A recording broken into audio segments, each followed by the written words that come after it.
The office buzzed with the usual end-of-day chatter as employees packed up, eager to leave. I glanced at the clock, 6:45 p.m. Just 15 more minutes, and I'd be out the door, heading home to Julia. But as I shut my laptop, my boss, Mr. Raymond, appeared at my desk. "Hey, could you stay a little longer?" "I need help finalizing the quarterly report," he asked, his tone polite but firm. I hesitated. Julia had already texted, asking when I'd be home. But Mr. Raymond had always been good to me. He had mentored me when I first joined the company, and I respected him. "Of course," I replied, forcing a smile. As the office emptied, the air shifted. The usual noise faded, leaving only the soft hum of the air conditioner and the occasional sound of fingers tapping on a keyboard. It felt different, quieter, heavier. I worked beside him, reviewing numbers and correcting errors. Occasionally, our eyes met, and I felt something I couldn't quite place. Was it admiration? Curiosity? The realization unsettled me. "You're a lifesaver," he said, leaning back in his chair.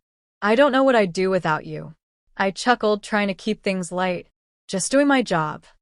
"You do more than that," he murmured, his gaze lingering a second too long. I looked away, pretending to focus on the report. My phone vibrated. Julia again. I ignored it. Minutes turned to hours, and soon, we were the only ones left. I stretched, rubbing my neck. "You know," he said, breaking the silence, "I used to love working late. It gave me an excuse to avoid going home."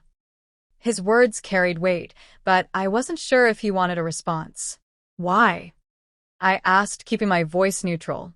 "Marriage isn't always what people think," he said with a wry smile. "Sometimes, it feels lonelier than being alone." I didn't know what to say. Julia and I had our issues, but I hadn't thought of it that way. "You and Julia are doing okay, right?" he asked, his voice softer now. The question caught me off guard. I hesitated. "Yeah, I mean, relationships take work." He nodded knowingly. "They do. But sometimes, people grow apart without realizing it." I shifted in my chair, suddenly uncomfortable. The air felt too thick, the silence between us stretching too long. "You should head home," I said, forcing a chuckle. "We can finish this tomorrow." He didn't move right away. Instead, he studied me, a faint smile playing on his lips. "You're a good man," he said finally. "Too good, maybe." I wasn't sure what he meant, but something about the way he said it made my pulse quicken. I grabbed my bag and stood up. "See you tomorrow," I said, my voice steadier than I felt. As I walked out, my phone buzzed again. "Julia." I sighed, guilt creeping in for no reason I could explain. The silence in the office grew heavier as the minutes passed. I focused on my screen, but my mind wandered. Something about the way Mr. Raymond had looked at me earlier lingered. It was subtle, almost unnoticeable, yet it had left an imprint. "Want some coffee?" he asked suddenly, breaking the quiet. I nodded, grateful for the brief distraction. He returned with 2 mugs, setting one in front of me before leaning against the desk. "You ever feel like life is just routine?" he asked, staring into his cup. I shrugged. "Sometimes. But I guess that's how things work, right? Stability, responsibility." He chuckled, shaking his head. "That's one way to look at it. But what about passion? Excitement? Do you ever feel like something's missing?" His words hit deeper than I expected. I thought about Julia. Lately, things between us had felt distant. Conversations had become shorter, our time together filled with silence rather than laughter. I had assumed it was just a phase, but what if it wasn't? "I don't know," I admitted. "I try not to think about it too much." He sighed, swirling the coffee in his cup.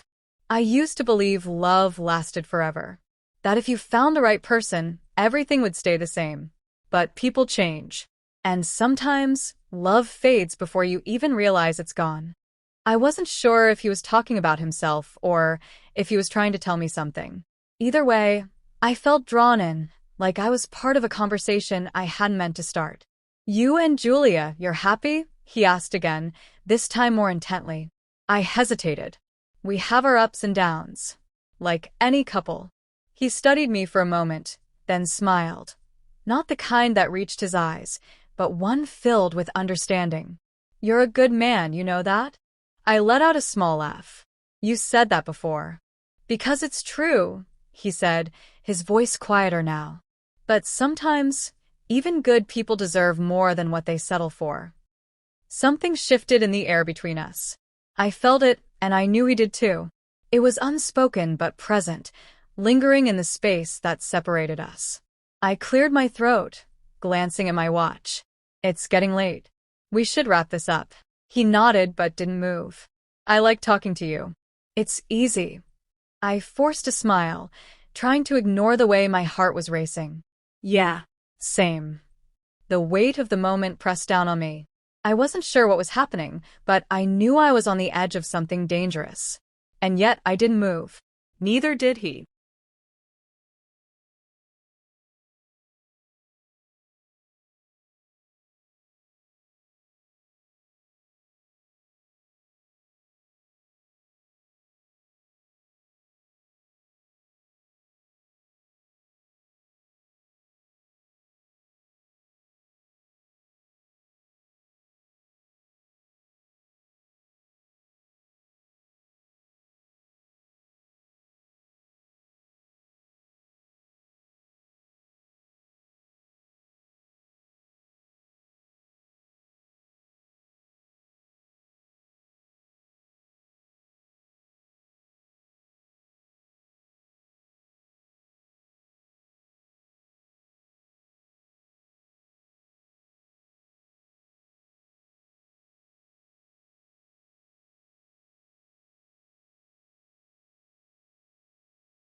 The air between us felt heavier than before, charged with something unspoken.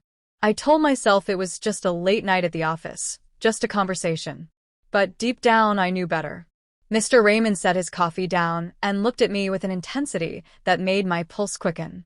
"You ever wonder what it would be like if things were different?" I swallowed hard. "What do you mean?" "If life had taken you in another direction. If you'd made different choices." His voice was low, deliberate. "Would you still be where you are now?" I exhaled slowly, unsure how to answer. I wanted to say yes, that I was exactly where I was meant to be. But a small part of me, the part that had been questioning things lately, wasn't so sure. "I don't know," I admitted. He gave a slow nod, his gaze never leaving mine. "Sometimes I think about that too, about how one decision can change everything." There was a pause, thick with something neither of us wanted to name. Then, before I could process it, he reached out, just a simple touch on my hand, but it sent a jolt through me. I should have pulled away. I should have laughed it off. acted like it meant nothing. But I didn't. I stayed still, my breath caught in my throat. "You don't have to say anything," he said, his voice softer now. I see you. And I think maybe you see me too." 1,000 thoughts ran through my mind at once. The long nights Julia and I spent barely speaking. The way I had been feeling like something was missing, but never daring to admit it. The undeniable tension in this room. And then it happened. A moment. A kiss. It was brief, but it was enough. Enough to shatter the illusion that this was just another late night at work. Enough to make my stomach twist with guilt even as my heart pounded with something else. I pulled back first, reality crashing down on me. I need to go," I said, standing up so fast my chair nearly toppled over. He didn't try to stop me. He just nodded, a knowing look in his eyes. "I understand." I grabbed my things, barely registering what I was doing. My phone buzzed in my pocket. "Julia." My chest tightened. I couldn't face her. Not yet. As I walked out of the office, I felt like I was stepping into a different world. One where I had just made a mistake I couldn't take back. The next morning, I walked into the office feeling like a stranger in my own skin. The weight of last night sat heavy on my chest. I told myself it was a lapse in judgment, a fleeting moment that didn't mean anything. But the truth was it meant everything. Mr. Raymond was already at his desk when I arrived. He looked up, his expression unreadable. For a moment, neither of us spoke. Then, with a small nod, he went back to his work. No words, no acknowledgement of what had happened. And yet, the silence between us said more than words ever could. I sat down, trying to focus, but my mind kept replaying the moment I wished I could erase. Guilt gnawed at me, each glance at my phone a reminder that I hadn't responded to Julia's messages. She had sent another one this morning. "Are you okay? You seemed off last night." I clenched my jaw, my fingers hovering over the screen. I wanted to tell her everything, to unburden myself from the weight pressing down on me. But I knew that once the words were spoken, there was no undoing them. Hours passed, but the tension didn't fade. At lunch, Mr. Raymond walked past my desk and placed a folded note beside my keyboard. "We don't have to talk about it. But if you ever want to, I'm here." I stared at the note for a long time before shoving it into my drawer. This wasn't a conversation I wanted to have. Not with him. Not with myself. By the time I got home, Julia was waiting for me. She studied me, concern etched into her face. "You've been distant lately. Did something happen?" I felt my stomach twist. She deserved honesty. She deserved better than the man standing in front of her, drowning in regret. The words stuck in my throat. She reached for my hand, her touch grounding me. "Whatever it is, you can tell me." I swallowed hard. I made a mistake. Her grip on my hand tightened for a second before she slowly pulled away. The air between us shifted, a crack forming where trust used to be. Silence filled the room, stretching endlessly. "Was it worth it?" she finally asked, her voice barely above a whisper. I didn't have an answer. Because no matter how I tried to justify it, the truth was clear. I had betrayed something real for something fleeting. As she turned away, I realized this moment would stay with me forever. Not because of what happened, but because of what it had cost.